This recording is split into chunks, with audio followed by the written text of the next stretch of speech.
નમસ્કાર બાળમિત્રો, સ્વાગત છે તમારું। આજે વાત કરીશું જ્ઞાન સાધનાની પરીક્ષા ધોરણ 8માં મિત્રો જે લેવામાં આવનાર છે તેની પરીક્ષા ટૂંક સમયની અંદર મિત્રો યોજવાની છે। તમારું પેપર કેવું આવશે અને કેવા પ્રશ્નો પૂછાવાના છે તેના પેપરને લગતું મિત્રો મોસ્ટ આઈએમપી સોલ્યુશન આજે આ વિડીયોમાં કરીશું। વિદ્યાર્થી મિત્રો, વિડીયોની શરૂઆત કરીએ તેના પહેલાં ખાસ તમે ચેનલમાં નવા હોય તો ચેનલને પણ અવશ્ય સબસ્ક્રાઇબ કરી વિડીયોને લાઇક અને શેર કરવાનું ન ભૂલતા। વિદ્યાર્થી મિત્રો, જે તમારું પેપર આવનાર છે તે 120 ગુણ અને 150 મિનિટની અંદર આ પેપર આપણે પૂર્ણ કરવાનું છે।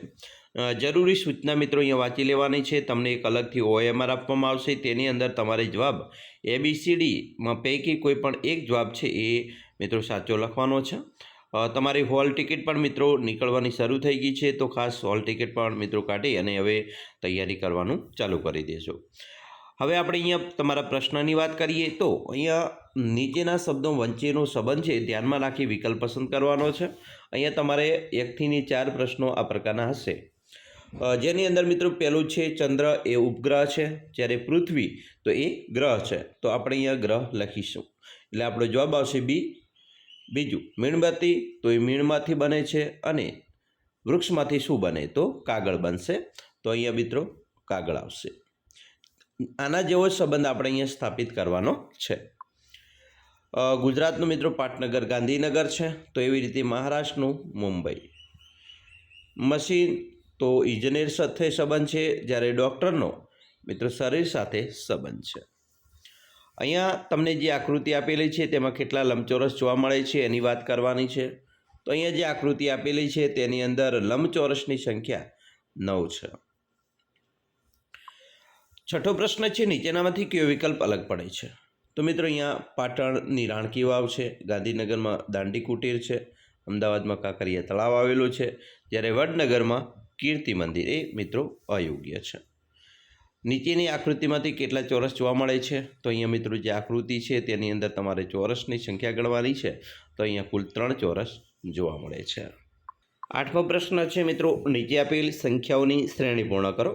અહીંયા શ્રેણી તમે જોઈ શકો છો 1, 3, 7, 13, પછી ખાલી ગયા 31 અને 1, 43। તો અહીંયા મિત્રો જે શ્રેણી છે તે આપણે આગળ વધારવાની છે, તો અહીંયા આવશે 21। મિત્રો અહીંયા 21 નહીં પરંતુ 19 આવવા જોઈએ, કારણ કે આ જે સંખ્યા છે અવિભાજ્ય ચાલી રહી છે, એટલે આપણો જવાબ અહીંયા 19 બનશે। 9મું છે, નીચે આપેલી શ્રેણી પૂર્ણ કરવાની છે। મિત્રો અહીંયા ABCDના ક્રમ પ્રમાણે આપણે ઝેડથી લીધેલો છે, ઝેડ પહેલાં લીધા છે, પછી એ બરાબર છેલ્લો, પછી પહેલો, એવી રીતે વાય તો બી બરાબર, એક્સ તો સી, તો હવે અહીંયા ડબલ્યુ તો ડી આવશે। 10મું છે, નીચે આપેલા આકૃતિમાં ખાલી જગ્યાઓ કઈ આકૃતિ આવશે? તો મિત્રો અહીંયા પહેલાં 3 ખૂણા છે, 4, 5 અને હવે 6 ખૂણાવાળી આકૃતિ આવે એટલે સી આવે છે। એના પછી મિત્રો 11 છે, નીચે આપેલી આકૃતિને તેની નીચે આપેલ દર્પણમાં જોતા કેવી આકૃતિ મળશે? તો અહીંયા મિત્રો આપણે દર્પણમાં જોવાની વાત છે, તો અહીંયા ડી નંબરની આકૃતિ મળશે। 12મું છે, શરીરને સંબંધિત અંગ હાથ છે, તો પુષ્પને સંબંધિત તો મિત્રો અહીંયા પુષ્પદળ બને। 13, જેમ સંધ્યાએ રાત્રિનો ભાગ છે તેમ પાનખર એ મિત્રો શિયાળાનો ભાગ છે। 14 છે, રોડ ઉપર આવેલ 4 રસ્તા ઉપર લગાવેલ લાઇટો પૈકી લીલી લાઇટ ખાલીગ્યાનો સંકેત દર્શાવે છે, તો લીલી લાઇટ એટલે મિત્રો આગળ વધો। 15 છે, 19 તો 13 તો 28, તો અહીંયા મિત્રો 22 સાથે સંબંધ છે, તો અહીંયા માઇનસ કરો તો તમે જોઈ શકો છો કે ભાઈ કેટલામાં કેટલા માઇનસ થાય તો એ આવશે। એના પછી મિત્રો જોઈશું સોમવાર શનિવાર સાથે સંબંધ છે, તો ગુરુવાર ને મંગળવાર સાથે સંબંધ છે। તો સોમથી તમે જોઈ શકો છો મંગળ, બુધ, ગુરુ, શુક્ર, શનિ 5 દિવસ છે, તો એવી રીતે ગુરુથી શુક્ર, શનિ, રવિ, સોમ ને મંગળ એ પણ ગુરુવાર પછીના 5 દિવસ એટલે મંગળવાર આવશે। 17, નીચેનામાંથી કયો રંગ મેઘધનુષ્યના રંગમાં જોવા મળતો નથી? તો કાળો રંગ ના જોવા મળે। 18, દિવસ દરમિયાન દેખાતો તારો કયો છે? તો અહીંયા આવશે સૂર્ય। 19, નીચેનામાંથી કયો અવયવ જુદો પડે છે? તો મિત્રો અહીંયા કિડની, ફેફસા અને લીવર અંદર બરાબર આંતરિક અવયવો છે, જ્યારે કાન છે બાહ્ય અવયવ છે। 20, નીચેનામાંથી કયું જુદું પડે છે? તો અહીંયા મિત્રો કાગળ છે એ અલગ પડે છે, પેન, પેન્સિલ, શાહીથી આપણે લખી શકીએ છીએ, કાગળ ઉપર લખાય છે બરાબર, પહેલાંથી લખાય છે। 21 નીચેનામાંથી કયું અલગ પડે છે? તો અહીંયા મિત્રો ધુમ્મસ, ઝાકળ અને વરસાદ એક જેવું છે, જ્યારે વાદળ અલગ છે. 22 આપેલ શાકભાજીના નામોનું કયું નામ અલગ પડે છે? તો અહીંયા મિત્રો ગાજર, આદુ અને બટાકા એ કંદમૂળ કહેવાય, ટામેટું છે એ કંદમૂળ નથી એટલે અલગ પડે છે. 23 નીચે આપેલ ખેત ઉત્પાદનો પૈકી શામાંથી તેલ મેળવી શકાય? તો અહીંયા મિત્રો સરસોમાંથી તેલ મેળવી શકાય. 24 નીચેના પૈકી કઈ સંખ્યા સૌથી નાની છે? તો અહીંયા 1/5 સંખ્યા છે એ નાની છે. 25 નીચેના પૈકી કઈ સંખ્યા સૌથી મોટી છે? તો અહીંયા જે સંખ્યા આપેલી છે તેમાંથી 0.1 એ મોટી સંખ્યા કહેવાય, બાકીની નાની સંખ્યા છે. 26 3 વાગ્યાના સમયે ઘડિયાળના બે કાંટા વચ્ચે ખૂણાનું માપ ખાલિયા હોય છે, તો અહીંયા મિત્રો 90 અંશ થાય. 27 1 લીટર બરાબર ખાલિયા મિલીલીટર થાય, તો 1 લીટર એટલે 1000 મિલીલીટર. 28 ઉત્તર અને પૂર્વ દિશાની વચ્ચે કયો ખૂણો આવેલ છે? તો મિત્રો ઉત્તર અને પૂર્વ દિશાની વાત કરી છે તો અહીંયા ઈશાન ખૂણો આવશે. ચાલો 29 નીચે દર્શાવેલ નામોની આકૃતિઓ પૈકી કઈ આકૃતિમાં રેખાખંડનો સમાવેશ જોવા મળતો નથી? તો અહીંયા મિત્રો વર્તુળમાં કોઈ રેખાખંડ હોય નહીં. 30 ખાલિયા પૂર્ણ કરવાની છે મિત્રો 8 27 64 125 એટલે કે અહીંયા મિત્રો વર્ગમૂળ ચાલી રહ્યું છે, બરાબર. એ રીતે તમારે પણ આગળ વધવાનું છે. અહીંયા 216 આવશે આગળ.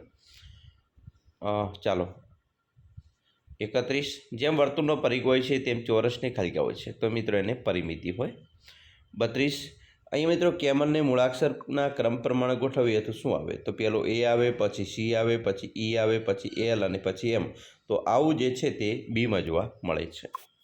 33 એક લાઇનમાં પ્રેરણાનો ક્રમ મિત્રો જમણેથી 17મો અને ડાબેથી 25 છે, તો લાઇનમાં કુલ કેટલા વિદ્યાર્થી છે? તો અહીંયા મિત્રો કુલ એનો સરવાળો કરીએ તો 42 આવશે, એમાંથી એક માઇનસ કરો એટલે જવાબ આવશે 41. તો 41 જવાબ સાચો છે. 34 1 કિલોગ્રામ લોખંડ અને 1 કિલોગ્રામ રૂ બંને પૈકી કોનું વજન વધુ? તો મિત્રો બંનેનું સમાન વજન હશે. 35 ઝરણા કાવ્ય કરતાં નીચી છે, પ્રેરણા કાવ્ય કરતાં નીચી છે, તો સૌથી ઊંચું કોણ? તો મિત્રો અહીંયા જવાબ સીધો જ આવી જશે, તો કાવ્યા છે ઊંચી હશે. 36 નીચેનામાંથી જુદું પડે છે?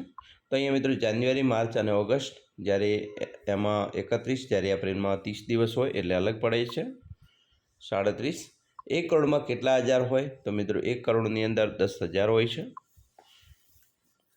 38 20 મીટર લાંબા વાંસના 4 મીટરના 5 સરખા ટુકડા કરવામાં આવે તો એને કેટલી વખત વહેરવા પડશે? તો મિત્રો 5 ટુકડા કરવા હોય તો 4 વખત વહેરીએ તો એક ઓટોમેટિક ટુકડો છે અલગ પડી જાય છે, 5મો ટુકડો. 39 જેમ રોગીની દવાઓ જોઈએ તેમ દુષ્કાળની પરિસ્થિતિમાં મિત્રો વરસાદ જોઈએ. 40 અક્ષરો મળીને શબ્દ બને છે, તો શબ્દો મળીને શું બને? તો અક્ષરો મળીને શબ્દ બને, શબ્દ મળીને વાક્ય બને. તો મિત્રો અહીંયા 40 સુધીના પ્રશ્નો આપણે રાખ્યા, બાકીનું ગણિત છે આપણે નેક્સ્ટ વિડીયોમાં બનાવીશું. તો આવી રીતે તમારું પેપર છે એ આવનાર છે. અમે આશા રાખીએ છીએ તમને આપણો વિડીયો ખૂબ જ ઉપયોગી નીવડશે, અને ખાસ મિત્રો વિડીયો ગમે હોય તો લાઇક, શેર અને સબસ્ક્રાઈબ કરવાનું પણ ન ભૂલતા.